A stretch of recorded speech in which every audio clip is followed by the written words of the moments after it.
When grief turns into a brand, it always starts with a simple question.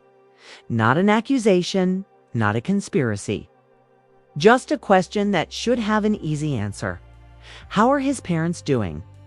That question was asked on live television, calmly and respectfully. No hostility, no edge. Hey? And yet, the moment it landed, everything shifted. Because instead of answering it directly, Charlie Kirk hesitated. And that hesitation spoke louder than anything she said next. For most people watching, it might have slipped by unnoticed. A pause, a pivot, a change of subject. But for those paying close attention, it was the moment something stopped adding up. Not emotionally, not politically, logically. When a man dies violently, his parents are usually the first people mentioned. Their grief is unquestioned, their presence assumed, their pain understood without explanation. So why did Charlie Kirk glide past them as if they barely existed? Why did she avoid saying my mother-in-law or my father-in-law? Why did she redirect the conversation toward her own mother? And why, months after Charlie Kirk's assassination? Does it still feel like his parents have been erased from the public story entirely? This is not a story about politics. It is a story about grief, power, money, and who gets to control the narrative when tragedy strikes. And once you start pulling at that thread, everything begins to unravel. The funeral that raised questions. First time most Americans saw Charlie Kirk's parents was not during his rise to prominence, not during his biggest successes, not during his cultural battles or media appearances. It was at his funeral. They appeared quietly, without speeches, without spotlights, without media tours. No press circuit, no interviews, no upteds.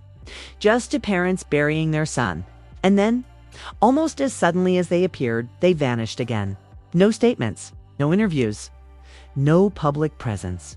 Meanwhile, someone else stepped forward to speak for Charlie. Charlie. From the very beginning. The focus shifted not to the parents who raised him, but to the widow who inherited his platform.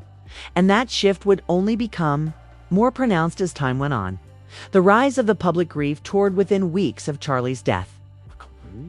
Charlie Kirk was everywhere. Television appearances, podcast interviews, fundraising events, book promotions. Each appearance carried the same tone: resilience, faith, forgiveness, strength. On the surface, it looked like bravery. But beneath that surface, people began to notice something strange. Charlie's parents were never mentioned. Not in passing, not in tribute, not even as an afterthought. And when viewers began asking about them, the answers became evasive. We're all hanging in there. Everyone's doing the best that can be expected. Vague, non-specific, carefully worded as if naming them directly was something to be avoided. The Fox and Friends moment. Then came the interview that changed everything. The host asked gently, almost cautiously, how are his parents? A normal question, a human question. And Erica's response was unsettling. She did not say they're grieving. She did not say they're devastated. She did not say, please respect their privacy. Instead, she brushed past them and pivoted immediately to her own mother. She spoke about Sabbath dinners. She spoke about closeness. Spoke about how Charlie was her mother's favorite child. Let that sink in. Not their son, not their loss, but someone else's favorite child. For many watching, it felt like an intentional redirection. A refusal to let the spotlight land where it naturally should. And once you see it, you can't unsee it. The language of distance words matter, especially in moments of grief. Most people naturally say my in-laws.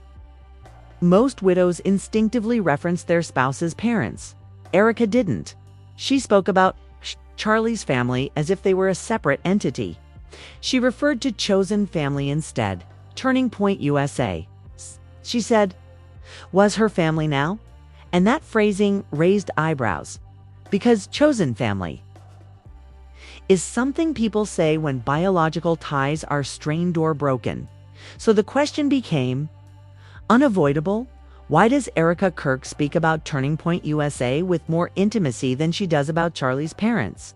The memorial they didn't attend things became even more difficult to explain when footage surfaced from Charlie's memorial. Erica walked onto the stage amid pyrotechnics. She delivered a speech that included something deeply controversial: public forgiveness for Charlie's alleged shooter. But Charlie's parents were nowhere near the spotlight. They did not speak. They were not acknowledged. They were not referenced, and that raised another question, one far more uncomfortable. Who gave Erica the authority to forgive on behalf of everyone? Forgiveness is personal. Grief is individual. Did Charlie's parents agree with that decision? No one knows, because no one has asked them publicly. The Medal of Freedom. Then came the image that quietly ignited outrage online. At Charlie's Medal of Freedom ceremony, Erica stood separated from his parents by several people, surrounded instead by political figures. The visual said what words did, not. Distance. Symbolic, physical, emotional. Many asked why Charlie's parents were not front and center. Why they were not the ones receiving the honor. Why the woman who had been married to him for a few years stood where his parents arguably belonged. Once again, there were no answers, only silence. A narrative under construction by this point. Critics began to notice a pattern.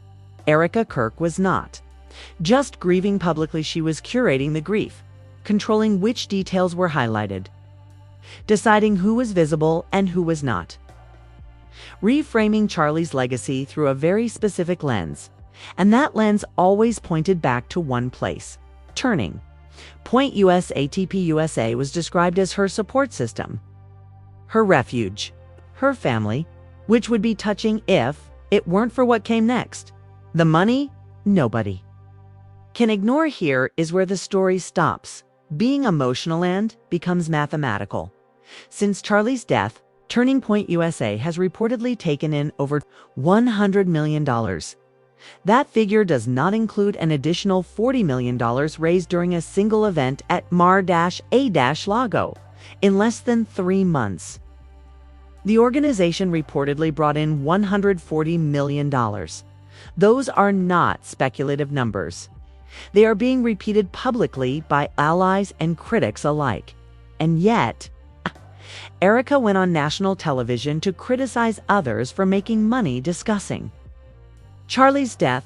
That contradiction did not go unnoticed. Candace Owens pushes back when Erica accused Candace Owens of profiting from YouTube coverage.